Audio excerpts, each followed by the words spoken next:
Alright, hi. A few days ago, I released a video called 20 Piano Sample Libraries Compared, and as the title suggests, I'm comparing 20 piano sample libraries in this video. And as soon as I posted that video, a funny thing happened is that I started to get recommendations for nearly any piano library under the sun. Hey, you are comparing 20 piano libraries, but have you tried this one or that one and this one and that one? But something even funnier happened is that I started to get a lot, and I mean a lot, of recommendations for a piano library called Emotional Piano from Soundiron. And I received also this advice from many people that who I respect a lot. So I did what I had to do, and I got the Emotional Piano from Soundiron, and I've played with it for less than 2 hours. I wrote a quick track with it. So this is not a real review, it's more first look at this library that has been out for a few years now, if I'm not mistaken. I couldn't find the exact date, but I could find threads on forums that date back to 2015. So it's by far not the newest library under the sun. Still, I find it interesting to revisit old stuff. Old stuff maybe for you, but for me, it's a brand new library. Right, let's check a little bit what this Emotional Piano is all about. First of all, it is a Kontakt library, and it works in the Kontakt player, meaning you don't need the full version of Kontakt to run Emotional Piano, which is good for many people. It will take roughly 2.5 gigabytes of space on your disk. The library comes at 44 kilohertz and 24-bit, and according to the documentation, it features tons of velocity layers, whatever that means. I couldn't find the exact figure on Soundiron website nor in the documentation. Its regular price is $149 and is available from soundiron.com. Right, this is for the text that comes on the box. Let's take a look at the piano, at the instrument itself. So I will start by adding a new Kontakt instrument and open the piano. When you open the folder, the first thing that you will see is that Emotional Piano comes with two different folders. One is called Effects, one is called Main. Let's look at Effects first. Soundiron provided us with sound design patches based on the Emotional Piano, and they have funky names. They doesn't really tell us what's in there. I tried a few of them. They are really nice, high quality sound design patches that you may want to use for pads or ambiances, drones, whatnot. For the sake of it, let's just open one. This Sympathetic Cry here. This looks like a fun one. And this is how it would sound.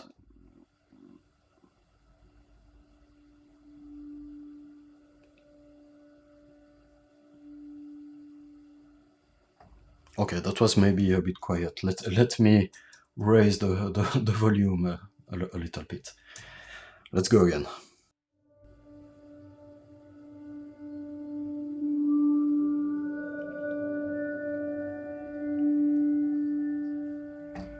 It's nice, right?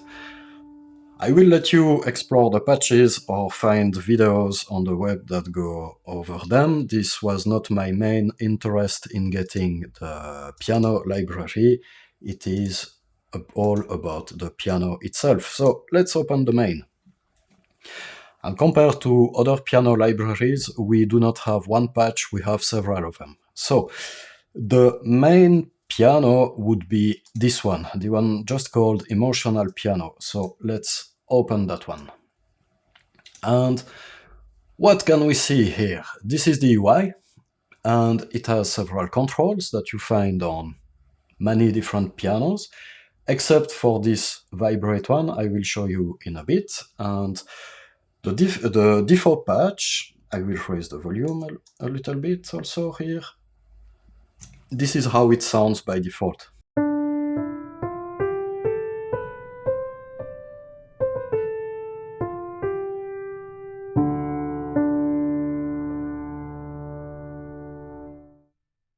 It's nice. I really enjoy that sound. But because I played with it a little bit before, I want to show you two things that this is not a deal breaker, right? It's a very good library, but something that I don't like very much.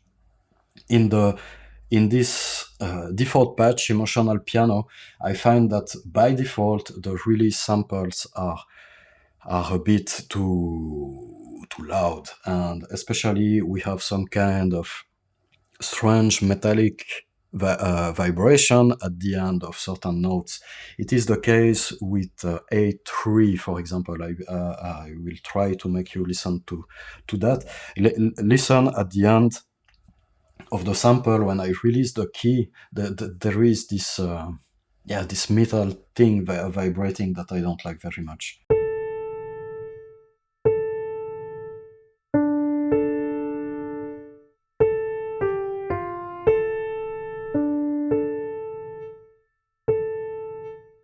Here.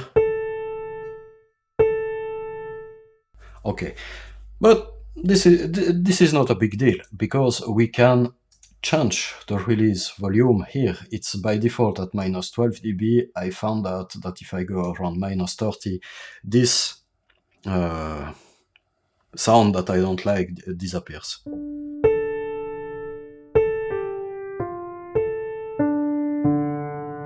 And now it sounds just fine. I really, really, really like the tone of this piano. You have the controls for the tone, which is the highs, the high frequencies, and you have the body, which is the low frequencies. So for example, I can increase them. This is the 4, and let's go a bit. Let's put it to the max. See, very bright and sharp. The opposite, if I completely turn off I go to 0% on the tone.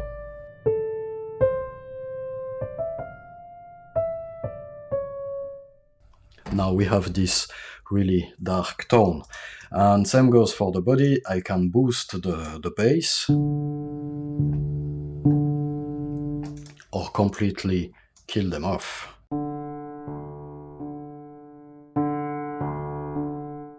Okay, there the default is quite sensible. I like it. Sounds really nice. Then you have the attack and release. I won't go into that. You all know what that is. It features an arpeggiator. I didn't have time to dig into that yet, and I'm not really using arpeggiators, but if you like that kind of stuff, it's built in, and that is really cool. And there is this funny control here, vibrate. It's like adding a vibrator pedal on a piano. I didn't know that this was a thing, first time I see that, but it makes for interesting sound. Look, I will raise it a little and listen how the notes come out.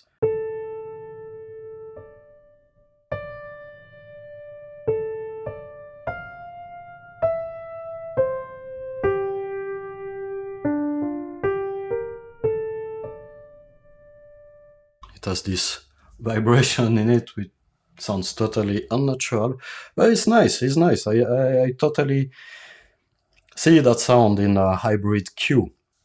One more thing that I don't really enjoy is this pedal volume here. I enjoy the pedal volume control. I don't enjoy the default, and I find it a bit strong. So I will show you what I mean. I will just create a new event here, and let's go in here. And if I open the sustain lane, here I have the pedal up, and here I have the pedal down. So as soon as I move on my transport, I can hear the pedal, even if I'm not playing. So it gets old after a while. Listen.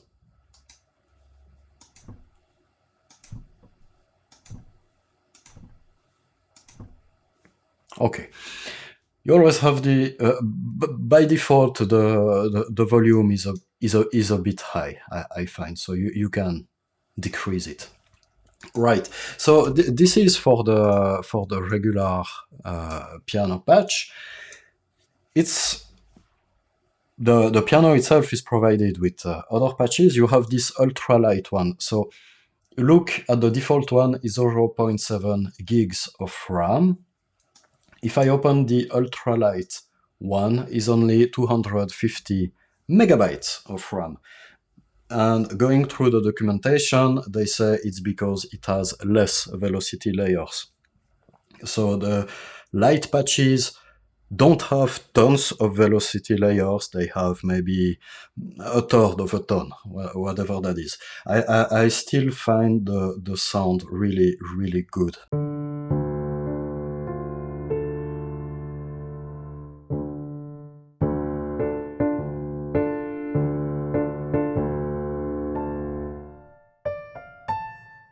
Really, really usable, right? And then we have different variation on the piano. You have this pseudo granny one, which makes it sound a little old, and some keys have been detuned, so it's slightly out of tune, making it sound like the typical piano you would find in your granny's house. You have a soft piano with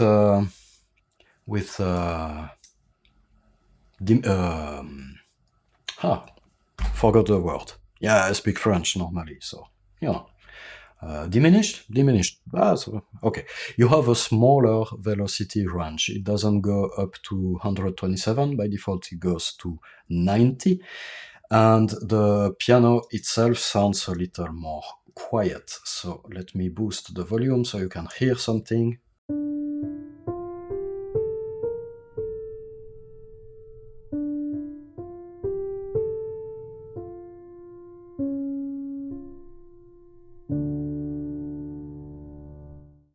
And this sound exactly is the one that I was looking for, and I was tweaking my other piano libraries to try to obtain something like this. It's as quiet and soft as a felt piano, but you do not hear the mechanics or the felt, right? It's just the real softness of the piano. Emotional piano itself, it probably won't become my go-to piano libraries. I have others that I'm used to work with and that I know how to EQ somewhat. But for this particular patch, this piano soft patch, I know that each time I will need something emotional and really soft, that one will become my go-to. Right. And they also have a very interesting patch, which I'm featuring in the track that I will play you in a minute. It's this one. It's called Piano Jazz. From what I can hear, they boosted the highs a little. The piano bites a little bit more. I find it goes very well over drums. And this is how it sounds. See, it's sharper.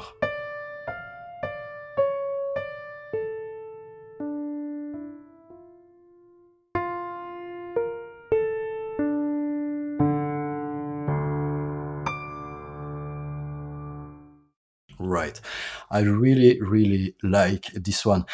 And that is about it for this quick look. So now what I want to do, because I don't want to leave you hanging like this, I've written a quick track using this emotional piano. And just so you know, this track was not mixed.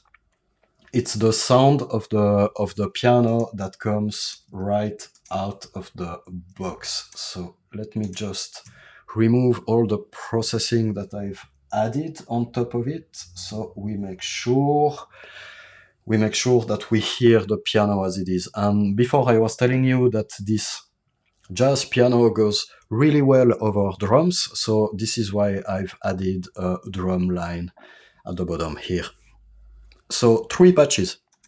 First one, the sound design patch, because, I had to, and the regular emotional piano patch, on which, if I am not mistaken, I decreased the really sample volume, and I turned down the volume of the pedal a little bit.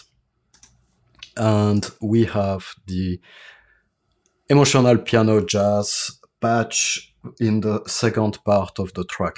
One thing that I forgot to mention is that in the true Soundiron way of doing things, we also have, for the main piano here, we have the effects rack, where we have a reverb and a flanger and, all the effects that you could expect to have in a Contact library. If I am not mistaken, this would require confirmation, but these are the effects that you find by default in Contact. They are just readily accessible from an interface. They even gave us some presets for it. So, for example, we have this rehearsal space here, and this is how it sounds, which is cool. It's really cool. So I will just reset that so we can hear the track with the default patch. Okay, so I hope this was useful for you. I hope that everyone who told me to check out Emotional Piano is happy, and see you next time.